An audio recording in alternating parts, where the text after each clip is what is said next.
It was one of those autumn days where the air carried just enough chill to make you reach for a jacket, but not enough to make you dread stepping outside.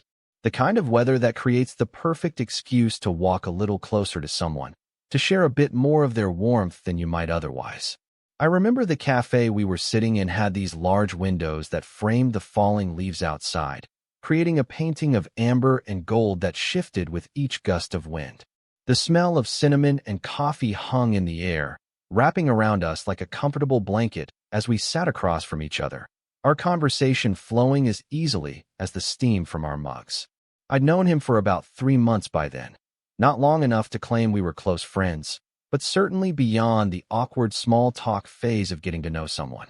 We'd met through mutual friends at a dinner party where we discovered we shared the same obscure taste in music and a tendency to make terrible puns at inappropriate moments. Since then, we'd fallen into a comfortable rhythm of coffee meetups and occasional texts about bands we thought the other might enjoy. There was something about him that felt familiar from the start, like finding a book you didn't know you were looking for. The jacket was nothing special, really, a navy blue zip-up with a small tear near the left pocket that he'd mentioned wanting to get fixed.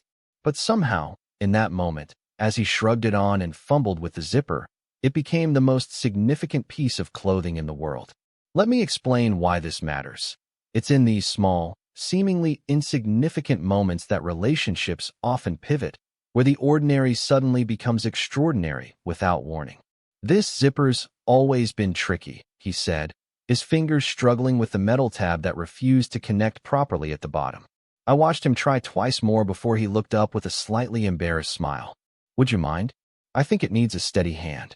There was something vulnerable in asking for help with such a simple task, and I noticed a slight flush creeping up his neck as he waited for my response. I didn't even hesitate before saying, "Of course," and standing up from my chair. The space between our table and the next was narrow, forcing me to step closer to him than I might have otherwise. I could smell his cologne, something woodsy with hints of citrus that I'd come to associate exclusively with him. It's fascinating how quickly our brains create these connections, isn't it? How a particular scent can become so intertwined with a person that years later, catching a similar fragrance in a crowded room can bring them vividly back to mind. As I reached for the zipper, I became hyper-aware of my movements, as if my body was suddenly operating in slow motion. My fingers brushed against the fabric at the bottom of his jacket, and I carefully aligned the two sides of the zipper. I could feel the warmth of his body radiating through the thin t-shirt he wore underneath, a stark contrast to the cool metal of the zipper between my fingers. I was conscious of my breathing, trying to keep it steady and natural despite the sudden flutter in my chest that had nothing to do with the caffeine I'd consumed. "These old zippers can be stubborn," I said, filling the silence that had fallen between us. My voice sounded different to my own ears, slightly lower perhaps, or just more careful. "You have to make sure everything lines up perfectly before you start." I was talking about the zipper, of course, but even as the words left my mouth, I recognized the unintentional metaphor hanging in the air between us. The zipper caught after a moment of gentle coaxing, and I began to pull it upward. I moved slowly, partly to ensure it wouldn't snag, but also because I was suddenly reluctant for this moment to end.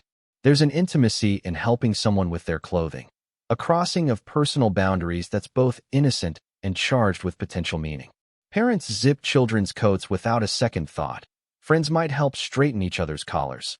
But between two adults with an undefined relationship, such actions carry weight, don't they? I was about halfway up the zipper when I gave it a gentle tug to navigate past a slight snag in the fabric. It was a natural movement, something I wouldn't have thought twice about under normal circumstances. But as I tugged, I became aware that he didn't step back as I expected him to. In fact, he seemed to sway slightly forward, decreasing the already minimal space between us by another inch or two. Time seemed to stretch in that moment, elastic and uncertain.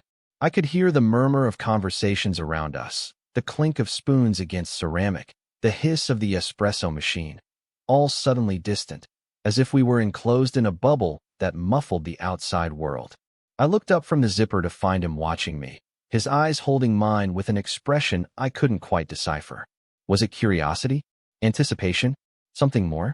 My heart was performing an elaborate gymnastic routine in my chest now, and I wondered if he could sense it. Could he tell that this simple act of zipping a jacket had somehow transformed into something significant? Did he feel the shift in the atmosphere between us? Or was I alone in this sudden awareness? These questions raced through my mind in the span of seconds, though it felt much longer. I should explain what I mean by he didn't step back right away. In normal social interactions, we maintain what anthropologists call personal space, that invisible bubble of about 18 to 48 inches that we generally preserve between ourselves and others. When someone enters that space, we typically adjust our position to restore the comfortable distance, often without even realizing we're doing it. It's an unconscious dance we perform hundreds of times daily. But in this case, that automatic response didn't happen. Instead, there was a deliberate choice, or at least what felt like a deliberate choice, to remain close, to allow the boundary to blur. The zipper continued its upward journey under my guidance, each inch revealing more about what was happening between us than any conversation could have.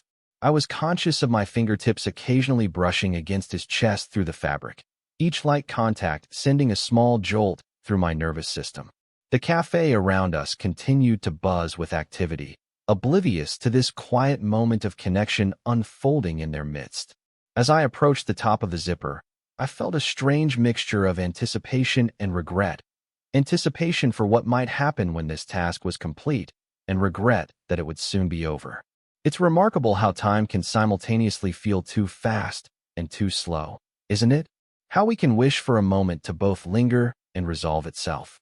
That's exactly where I found myself, caught in the exquisite tension of an unfinished gesture. With the zipper now nearly at his collar, I gave one final, gentle tug to secure it in place. My knuckles brushed against the underside of his chin, and I felt rather than heard his sharp intake of breath. Still, he didn't move away. If anything, he seemed to lean in slightly, his eyes never leaving mine. The completed task should have been my cue to step back, to return to my seat, and pick up our conversation where we'd left off. But something held me there, my hand still resting lightly on the zipper pull, our bodies close enough that I could feel the warmth of his breath. In that suspended moment, I became acutely aware of the possibilities stretching before us. There was a fork in the road. We could acknowledge what was happening and take a step towards something new, or we could pretend this charged moment was nothing more than a friend helping another with a stubborn zipper. The choice hung between us, unspoken but unmistakable. I've often wondered about these pivotal moments in relationships. How many potential connections we miss because we're afraid to acknowledge them. How many times we step back when we might have stepped forward. There's such vulnerability in being the one to acknowledge attraction, isn't there? In being the first to admit that what began as friendship might be evolving into something more. It's like standing on the edge of a cliff, exhilarating and terrifying in equal measure. "Thank you," he said finally, his voice quieter than before, with a quality to it I hadn't heard previously. I would have been struggling with that all day. Simple words, but delivered with an intensity that suggested he might be talking about something entirely different. "Happy to help," I replied, my own voice sounding strange to my ears, a bit breathless perhaps, or maybe just too careful. "That's what friends are for, right?" I added, immediately wishing I could take back the word friends, as it seemed to define boundaries I wasn't sure I wanted to reinforce. But he didn't seem deterred by my choice of words. Instead, he smiled. A slow, thoughtful smile that created a small dimple in his right cheek that I'd never noticed before. "Is that what we are?" he asked, the question hanging between us like a bridge neither of us had yet decided to cross. "Just friends." The directness of his question caught me off guard. In my experience, these transitions usually happen through a series of unspoken signals, gradual shifts that allow both people to maintain plausible deniability until they're certain of mutual interest.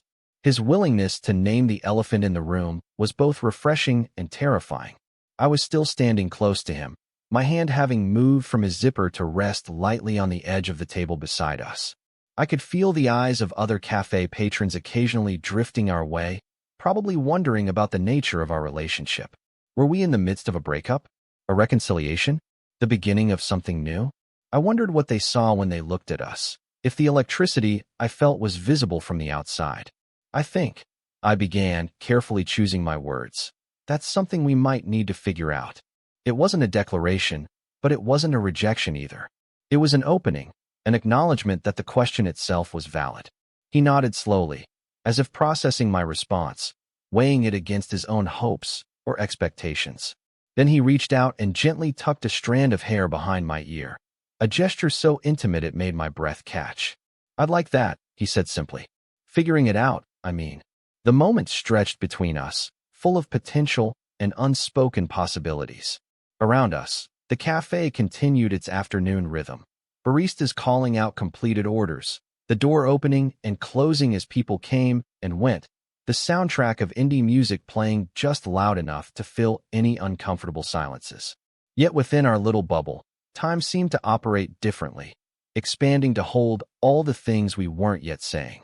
Finally, I took a small step back, not out of rejection but from a need to gather my thoughts, to process what was happening between us. He seemed to understand, giving me the space without appearing hurt or disappointed. That's something I've come to appreciate about him. His ability to read subtle cues, to respect boundaries without requiring explicit instructions. We returned to our seats, our coffee now lukewarm, but neither of us seemed to mind. Our conversation resumed, flowing around and through this new awareness between us. We talked about an upcoming concert we'd both mentioned wanting to attend, and there was a new undercurrent to the discussion. The unspoken acknowledgement that this might be more than just two friends happening to be at the same event. As we prepared to leave the cafe an hour later, I watched him stand and adjust his jacket, the same jacket I'd helped zip earlier. He didn't struggle with the zipper this time, and I found myself feeling an irrational twinge of disappointment. It's strange how quickly we can come to treasure moments that seemed ordinary just hours before. Outside, the afternoon had grown colder, the wind picking up and sending leaves skittering across the sidewalk. We stood facing each other, that familiar end-of-meeting awkwardness suddenly complicated by everything that had transpired between us.